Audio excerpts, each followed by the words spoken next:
আসসালামু আলাইকুম। আজকে আমি চলে আসলাম আমার আরেকটা ভিডিও নিয়ে। আজকে আমরা কথা বলবো চুলের যত্নে খুবই ইম্পর্ট্যান্ট একটি বিষয় নিয়ে।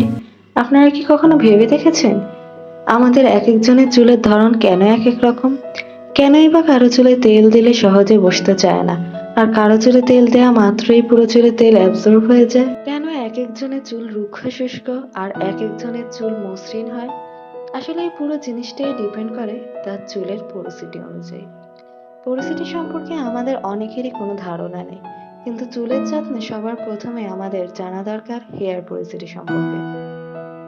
কারো চুল হয় হাই পোরোসিটি, কারো চুল হয় মিডিয়াম পোরোসিটি, আর কারো চুল হয় লো পোরোসিটি। যেমনটা আমাদের স্কিনের ক্ষেত্রে দেখা যায়, যেমন dry skin, combination skin, oily skin.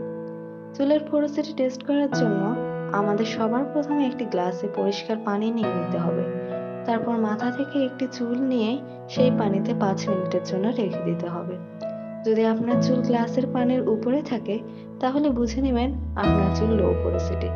আর যদি চুল গ্লাসের পানির মাঝখানে থাকে, তাহলে মিডিয়াম পোরোসিটি। আর যদি গ্লাসের পানির একদম নিচে চলে যায়, তাহলে বুঝে নেবেন হাই পোরোসিটি। এখন আমরা জেনে নিব লো পোরোসিটি হেয়ারের বৈশিষ্ট্যগুলো। এই ধরনের চুলে ময়েশ্চার প্রবেশ করে না, আর প্রবেশ করলে বের হতে চায় না। হেয়ার কালার এবং হেয়ার ট্রিটমেন্ট সহজে অ্যাবজর্ব হতে চায় না।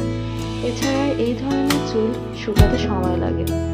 তাই এই ধরনের চুলের যত্নে আমাদের প্রতিদিন গোসলের আগে স্টিম নেওয়া ভালো।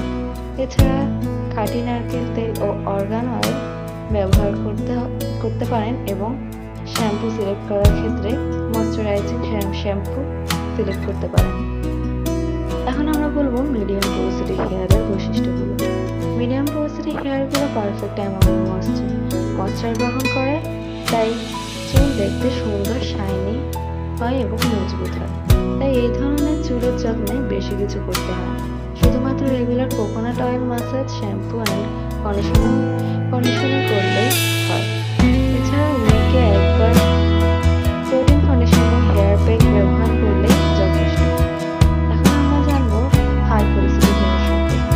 হাই পোরোসিটি হেয়ারে সহজে ময়েশ্চার প্রবেশ করে, কিন্তু